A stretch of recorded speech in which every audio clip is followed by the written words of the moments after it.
블레셋 사람들이 거인 골리앗을 앞세우고 이스라엘에 쳐들어왔습니다.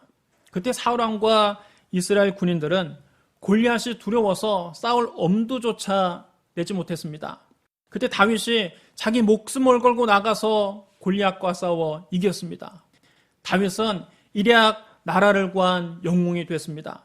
사울 왕의 군대가 승전하고 돌아올 때 이스라엘 모든 성읍에서 여인들이 나와서 소고를 치며 춤을 추며 노래하기를 사울이 죽인 자는 천천히요 다윗은 만만히로다, 이런 노래를 불렀습니다.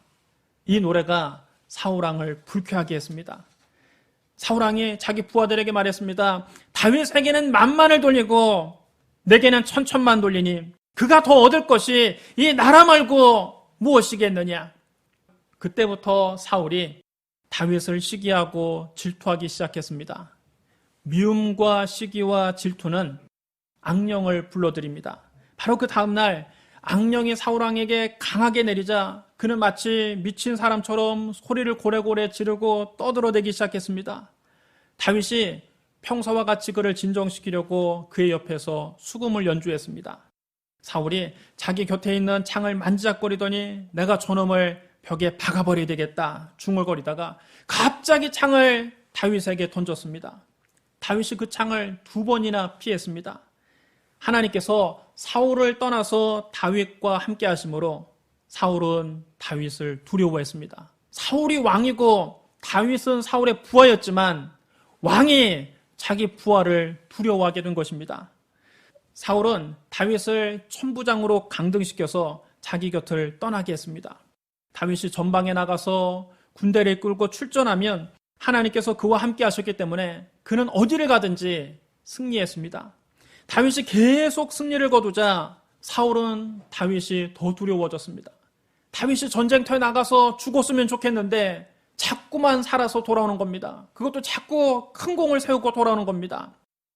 사울은 다윗을 미워했지만 온 이스라엘과 유다는 늘 앞장서서 전쟁터에 나가는 다윗을 보고 모두 그를 좋아했습니다.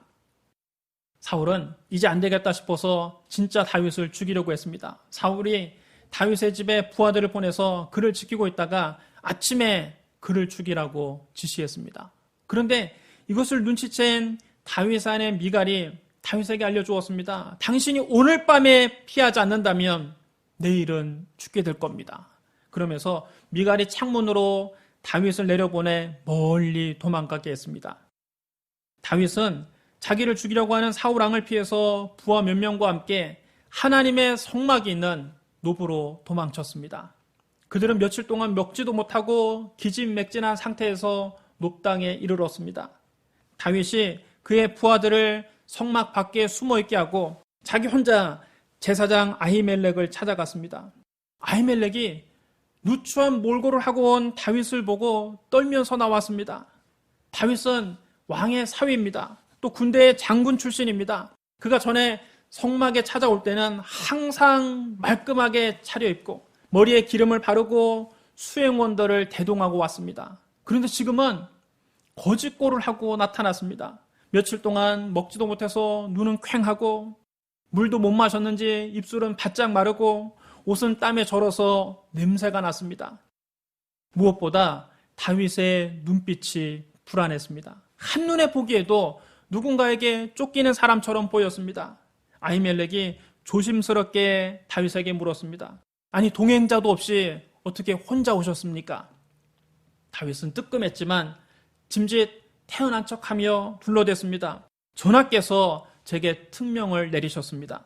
전하께서 제가 할 일을 아무에게도 알리지 말라고 말씀하셨습니다. 그래서 제 부하들에게도 나중에 만날 곳만 이야기해주고 서로 헤어졌습니다.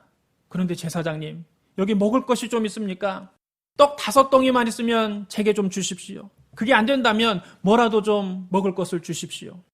제사장이 다윗에게 말했습니다. 지금 보통 떡은 내게 없고 있는 것은 거룩한 떡뿐입니다. 그 젊은이들이 최근에 여자를 가까이 하지 않았다면 줄 수 있습니다. 다윗이 대답했습니다. 우리는 3일 동안이나 여자를 가까이 하지 않았습니다. 우리가 보통 임무를 띠고 작전을 수행할 때도 저는 부하들에게 난잡하게 행동하지 말도록 단속을 엄격하게 했는데 하물며 오늘처럼 왕의 특명을 받고 나온 우리가 어떻게 여자를 가까이 할 수 있겠습니까? 제사장이 그에게 거룩한 떡을 주었습니다. 다윗은 그 떡을 자기도 먹고 자기 부하들에게도 주어 먹게 했습니다. 며칠 만에 음식을 먹자 다윗은 눈이 번쩍 뜨였습니다. 정신을 차린 다윗이 제사장에게 한 가지를 또 물었습니다. 제사장님, 혹시 여기에 창이나 칼을 가지고 있는 것이 있습니까? 제가 전하의 명령을 너무 급히 받고 나오느라 그만 무기를 가지고 나오지 못했습니다. 여러분, 제사장은 하나님께 제사를 드리는 성직자입니다. 성직자에게 사람을 죽이는 칼이나 창을 찾는 다윗이 너무 수상했지만 제사장은 왕의 사위인 다윗을 믿고 이렇게 말해 주었습니다. 당신이 엘라 골짜기에서 죽인 블레셋 사람 골리앗의 칼이 여기 있습니다. 그 칼을 보자기에 싸서 여기 에봇 뒤에 잘 보관하고 있습니다. 필요하다면 그 칼을 가져가십시오. 여기에는 그 칼 말고 다른 칼은 없습니다. 다윗은 제사장의 말을 듣고 반삭하며 말했습니다. 그보다 더 좋은 칼이 어디 있겠습니까? 그것을 좀 저에게 주십시오. 제사장은 보자기에 쌓여있는 골리앗의 칼을 꺼내서 다윗에게 주었습니다. 그런데 바로 그날 공교롭게도 사울의 신하 가운데 한 사람이 그 자리에 있었습니다. 그의 이름은 도액인데 에돔 사람으로서 사울의 목자장이었습니다. 여러분, 이스라엘 자손은 아브라함과 이삭과 야곱 때부터 목축업을 주로 해왔습니다. 따라서 양떼와 소떼는 그들에게 아주 중요한 재산입니다. 도액은 사울왕의 양떼와 소떼를 총괄하는 목자장이었습니다. 오늘날로 치면 사울왕의 재산 관리인이라고도 할 수 있습니다. 사울왕 개인의 재산을 관리해주는 재산 관리인입니다. 여러분, 사람이 자기 재산을 누구에게 맡깁니까? 아무에게나 맡깁니까? 아니죠. 자기가 가장 믿고 신뢰하는 사람에게 맡깁니다. 따라서 도액은 사울왕에게 각별히 신임을 받는 신하라는 것을 알 수 있습니다. 그런 도액이 다윗이 제사장 아히멜렉을 만나는 것을 처음부터 끝까지 다 지켜보고 있었습니다. 다윗이 도액과 눈이 마주쳤습니다. 그때 낌새가 이상합니다. 느낌이 쎄합니다. 그가 틀림없이 사울왕에게 자기가 여기 있다는 것을 알릴 것만 같았습니다. 다윗이 더 이상 그곳에 있을 수가 없었습니다. 어디로 도망쳐야 될까? 아무리 궁리를 해봐도 이스라엘 어디도 안전하지가 않았습니다. 어디든 다 사울왕이 다스리는 나라입니다. 사울의 손아귀에서 벗어날 수가 없습니다. 다윗은 사울을 두려워해서 급히 그곳을 떠나 가드왕 아기스에게로 갔습니다. 여러분, 가드는 어떤 곳입니까? 블레셋의 5지방 중에 하나입니다. 블레셋은 가드, 가사, 아스돗, 아스글론, 에그론 등 5지방이 연합해서 한 나라를 이루는 연합국가입니다. 그런데 다윗이 블레셋의 가드에 정치적 망명을 신청한 겁니다. 오죽하면 다윗이 적국으로 망명을 신청하겠습니까? 그 당시 다윗이 사울왕을 얼마나 두려워했는지 짐작할 수 있습니다. 다윗의 목숨이 얼마나 위태로웠는지 짐작할 수 있습니다. 그러나 아기스의 신하들은 다윗이 그곳에 온 것을 기쁘게 여기지 않았습니다. 그들이 왕에게 보고했습니다. 이는 그 땅의 왕 다윗이 아니니까 무리가 춤추며 이 사람의 일을 노래하여 이르되 사울이 죽인 자는 천천히요 다윗은 만만이로다 하지 아니하였나이까. 아기스의 신하들은 다윗이 한 일을 똑똑히 기억하고 있었습니다. 여러분, 다윗이 누굽니까? 이스라엘의 전쟁 영웅입니다. 그는 블레셋의 거인 장수 골리앗의 머리를 깨뜨려 죽인 사람입니다. 그가 전쟁에서 이기고 돌아올 때 이스라엘 여인들이 나와서 춤추며 이 노래를 부르지 않았습니까? 사울이 죽인 자는 천천히요 다윗은 만만이로다. 그런 사람이 지금 블레셋의 가드에 망명을 신청했는데 그 말을 덥석 믿고 그를 받아줘서는 안 된다는 겁니다. 그는 블레셋의 원수요 너무나 위험한 인물이라는 겁니다. 다윗이 그들의 이 말을 듣고 가슴이 뜨끔했습니다. 그는 가드왕 아기스 옆에 있는 것도 안전하지 못하다는 생각이 들었습니다. 그래서 그들 앞에서 갑자기 미친 척을 하기 시작합니다. 다윗이 손톱이 다 빠지도록 성문 문짝을 극적거리며 아무 글자나 손톱으로 쓰고 수염에 침을 질질 흘렸습니다. 다윗이 그렇게 수염에 침을 질질 흘리고 손톱이 빠지도록 문짝을 극적거리는 모습을 보고 가드왕 아기스가 혀를 차며 비웃습니다. 너희도 보거니와 이 사람이 미추광이가 아니냐? 어찌하여 그를 내게로 데려왔느냐? 우리 나라에 미추광이가 부족해서 너희가 이 자를 데려다가 내 앞에서 미친 짓을 하게 하느냐? 이 자가 어찌 내 집에 들어올 수 있겠느냐? 그러면서 다윗을 그 지방에서 쫓아내버렸습니다. 다윗은 구사일생으로 그곳을 빠져나와서 아둘람 굴속으로 피했습니다. 그러자 그의 형제들과 친척들이 그 소식을 듣고 그곳을 찾아왔습니다. 왜냐하면 사울왕이 다윗뿐만 아니라 다윗 집안의 모든 사람들까지 죽이려 했기 때문입니다. 또 환난당한 자, 빚진 자, 원통하고 억울한 일을 당한 자들이 다윗을 찾아왔습니다. 그런 사람이 약 400명가량 되었습니다.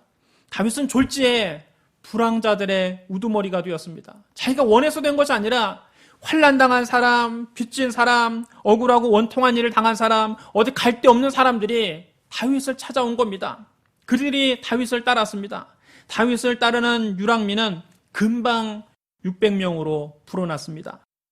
고난당한 다윗에게 고난당한 사람들이 모여들었습니다.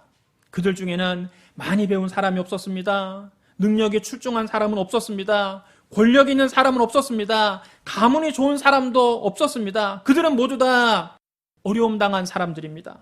빚을 지고 종으로 팔려가는 게 싫어서 도망쳐 나온 사람들이었습니다. 원통하고 억울한 일을 당해서 사회에 불만이 많은 사람들이었습니다. 처음에는 그들 중에 다윗을 도울 힘 있는 사람이 한 사람도 없었습니다. 오히려 그들을 조금만 건드리면 죽자고 덤비는 문제를 일으키는 사람들이었습니다. 자기들끼리도 수도 없이 다퉜습니다. 그래서 다윗은 아둘람 굴에 있을 때 하나님께 이렇게 기도했습니다. 시편 142편 4절에 다윗의 기도가 나옵니다. 오른쪽을 살펴보소서. 나를 아는 이도 없고 나의 피난처도 없고 내 영혼을 돌보는 이도 없나이다. 다윗이 아둘람 굴에서 아무리 둘러봐도 자기를 도와줄 만한 사람도 없고 자기가 기댈 만한 사람도 없고 자기를 돌봐줄 만한 사람이 한 사람도 없더라는 겁니다. 그러나 나중에는 그들이 다윗의 든든한 용사들이 됩니다. 그들은 다윗과 함께 고난을 당하면서 끈끈한 연대감이 생겼습니다. 그들은 그 아둘람 굴에서 함께 울고 함께 울었습니다. 그러면서 그들은 다윗을 위해서라면 이제 목숨까지도 걸 수 있는 용사들로 점차 변화되었습니다. 이것이 다윗 왕국의 시작이었습니다. 여러분, 다윗 왕국은 장대하고 화려하게 시작하지 않았습니다. 굉장히 미약하고 초라하게 시작했습니다. 다윗 자신도 사울 왕에게 쫓겨서 정처 없이 이곳저곳을 떠돌아다니는 신세였습니다. 다윗 주변에 모인 사람들도 죄다 환난당한 사람, 빚진 사람, 원통하고 억울한 일을 당한 사람뿐이었습니다. 하지만 그런 사람들이 모여서 이스라엘 역사상 가장 위대한 왕국을 건설하게 됩니다. 여러분, 살기 위해서 가드 사람들 앞에서 미친 척까지 해야 했던 다윗과 그를 따르던 비천한 사람들이 왕국을 세워가는 모습은 장차 우리 주 예수 그리스도께서 하나님의 나라를 어떻게 세워가실지 우리에게 어렴풋이 보여줍니다. 하나님의 아들 예수 그리스도는 하나님 나라를 세우기 위해서 이 땅에 오셨습니다. 예수님은 30세가 되셨을 때 요단강에서 세례 요한에게 세례를 받으셨습니다. 주님께서 물에서 올라오시는 순간 하늘이 열리고 성령이 비둘기같이 당신에게 내리시는 것을 보았습니다. 그리고 하늘로부터 큰 소리가 났습니다. 너는 내 사랑하는 아들이라, 내가 너를 기뻐하노라. 그리고 나서 곧장 성령님은 예수님을 광야로 내보내셨습니다. 예수님은 광야에서 40일 동안 사탄에게 시험을 받으셨습니다. 주님께서 들짐승과 함께 계셨는데 천사들이 예수님의 시중을 들었습니다. 세례 요한이 잡힌 후에 예수님은 갈릴리로 가셔서 하나님 나라 복음을 전파하기 시작하셨습니다. 때가 찼고 하나님의 나라가 가까이 왔으니 회개하고 복음을 믿으라. 그때부터 예수님은 온 갈릴리에 다니시며 여러 회당에서 전도하시고 또 귀신들을 내쫓으셨습니다. 예수님은 일정한 거처도 없이 갈릴리의 이 마을 저 마을을 떠돌아다니시며 복음을 전파하셨습니다. 주님은 말씀하셨습니다. 여우도 굴이 있고 공중에 새도 거처가 있으되 인자는 머리 둘 곳이 없도다. 어느 안식일에 예수님께서 밀밭 사이를 지나가게 되셨습니다. 허기진 제자들이 예수님 따라다니니까 굶는 것이 일상입니다. 허기진 제자들이 미리삭을 잘라서 손으로 비벼서 나달 몇 개를 까먹었습니다. 그 광경을 공교롭게도 바리새인들이 보게 됐습니다. 바리새인들이 예수님께 와서 따졌습니다. 보시오, 저들이 어찌하여 안식일에 하지 못할 일을 하나이까? 그때 예수님은 말씀하셨습니다. 다윗이 자기와 및 함께한 자들이 먹을 것이 없어 시장할 때 한 일을 읽지 못하였느냐? 그가 아비아달 대제사장 때에 하나님의 전에 들어가서 제사장 외에는 먹어서는 안 되는 진설병을 먹고 함께한 자들에게도 주지 아니하였느냐? 안식일이 사람을 위하여 있는 것이요 사람이 안식일을 위하여 있는 것이 아니니 이러므로 인자는 안식일에도 주인이니라. 예수님께서 당신이 안식일의 주인이라고 말씀하시자 바리새인들은 이 말씀을 듣고 속으로 이를 갈았습니다. 아니, 이런 고얀 사람이 있나? 어찌 감히 자기가 안식일의 주인이라고 하는가? 하나님을 모욕하는 자로다. 예수님께서 다시 회당에 들어가셨을 때 거기 한쪽 손이 오그라든 사람이 있었습니다. 예수님이 그를 불쌍히 여기셨습니다. 바리새인들은 예수님을 고발하려고 예수님께서 안식일에 그 사람을 고치시는가 고치지 않는가 예의주시하고 있었습니다. 예수님도 바리새인들이 당신을 감시하고 있다는 것을 잘 알고 계셨습니다. 그럼에도 주님은 한쪽 손이 오그라들어서 고통당하는 사람을 보시자 주저하지 않고 그에게 말씀하셨습니다. 일어나 여기 한가운데 서라. 예수님께서 한쪽 손 마른 사람을 회당 한가운데 세워두고 사람들에게 물으셨습니다. 안식일에 선을 행하는 것과 악을 행하는 것, 생명을 구하는 것과 죽이는 것, 어느 것이 옳으냐? 그들은 잠잠했습니다. 안식일에 선을 행하는 것이 옳다면 예수님이 틀림없이 그를 고치실 것이기 때문입니다. 반대로 아무리 불쌍한 환자가 있더라도 안식일이니까 치료하면 안 된다고 하면 그건 악한 일이 아닙니까? 그래서 그들은 아무 말도 못한 겁니다. 예수님께서 그들을 둘러보시고 그들의 마음이 완악한 것을 탄식하시면서 손 마른 사람에게 말씀하셨습니다. 네 손을 내밀라. 그 사람이 예수님 말씀에 순종해서 믿음으로 손을 내밀자 그의 말라 비틀어진 손이 쫙 펴졌습니다. 마음대로 접었다 폈다 할 수 있게 회복되었습니다. 바리새인들은 예수님께서 안식일에 병자를 고치시는 것을 보고는 너무 분해서 나가서 헤롯 당원들과 함께 어떻게 하면 예수를 죽일까 의논하기 시작했습니다. 예수님께서 또 거처가 없으니 바닷가로 나가시자 갈릴리에서 온 많은 사람이 예수님의 뒤를 따라갔습니다. 또 유대, 예루살렘, 이두메, 요단강 건너편, 두로와 시돈 근처에서도 많은 사람들이 예수님께서 하신 일을 듣고 몰려왔습니다. 예수님은 그 몰려드는 사람을 피하려고 제자들에게 작은 배 한 척을 준비하라고 하셨습니다. 예수님이 많은 병자들을 고쳐주심으로 병으로 고통당하는 사람들이 예수님을 한 번이라도 만져보려고 밀어닥쳤습니다. 또 더러운 귀신들은 예수님을 보기만 하면 그 앞에 엎드려서 소리를 질렀습니다. 당신은 하나님의 아들이시니이다. 이제 예수님이 가시는 곳마다 사람들이 인산인해로 모였습니다. 예수님이 어느 집에 들어가시자 다시 많은 사람이 몰려와서 예수님 일행은 식사할 겨를조차 없으셨습니다.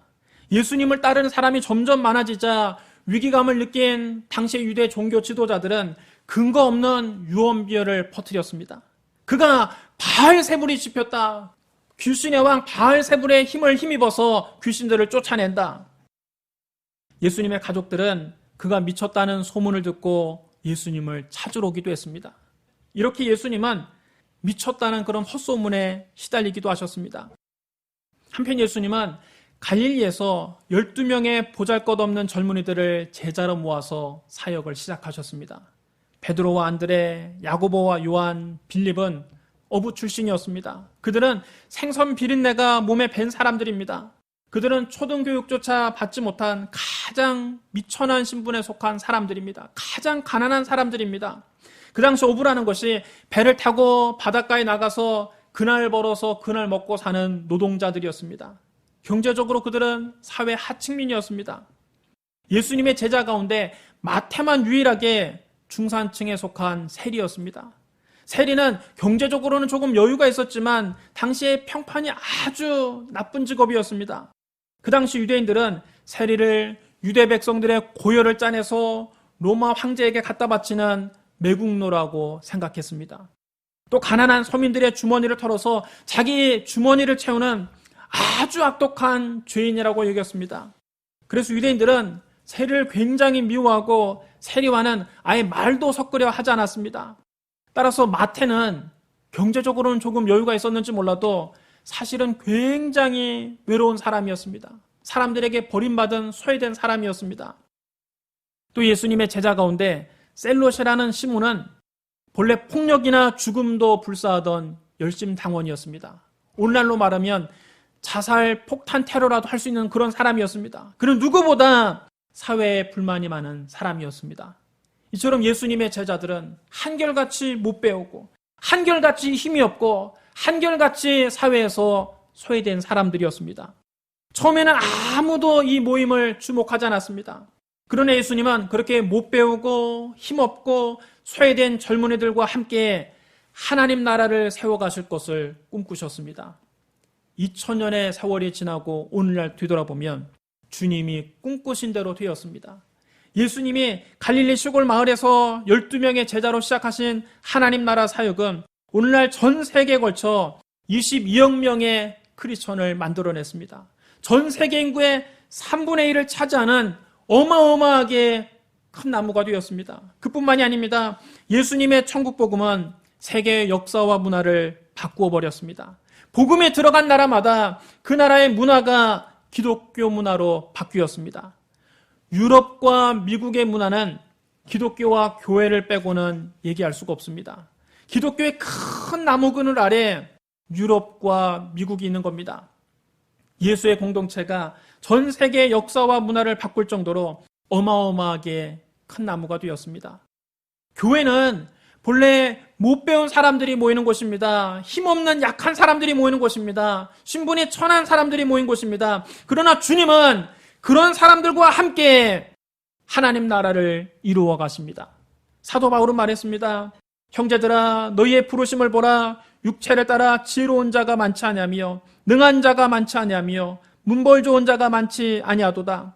그러나 하나님께서 세상에 미련한 것들을 택하사 지혜 있는 자들을 부끄럽게 하려 하시고 세상에 약한 것들을 택하사 강한 것들을 부끄럽게 하려 하시며 하나님께서 세상에 천한 것들과 멸시받는 것들과 없는 것들을 택하사 있는 것들을 폐하려 하시나니 이는 아무 육체도 하나님 앞에서 자랑하지 못하게 하려 하심이라. 너희는 하나님으로부터 나서 그리스도 예수 안에 있고 예수는 하나님으로부터 나와서 우리에게 지혜와 의로움과 거룩함과 구원함이 되셨나니 기록된 바 자랑하는 자는 주 안에서 자랑하라 함과 같게 하려 함이라. 사랑하는 성도 여러분, 구약시대의 다윗은 신약시대의 예수 그리스도의 그림자입니다. 다윗은 사울왕을 피해 정처 없이 이곳저곳을 떠돌아다니며 도피 생활을 했습니다. 예수님은 일정한 거처도 없이 갈릴리의 이 마을 저 마을을 두루 다니시며 복음을 전파하셨습니다. 다윗은 살기 위해서 가드 사람들 앞에서 미친 척까지 했습니다. 예수님은 미쳤다는 헛소문에 시달리셨습니다. 다윗 주변에는 환난당한 자, 빚진 자, 억울하고 원통한 일을 당한 자들이 몰려들었습니다. 그러나 훗날 그들이 다윗과 함께 왕국을 세우는 주역이 되었습니다.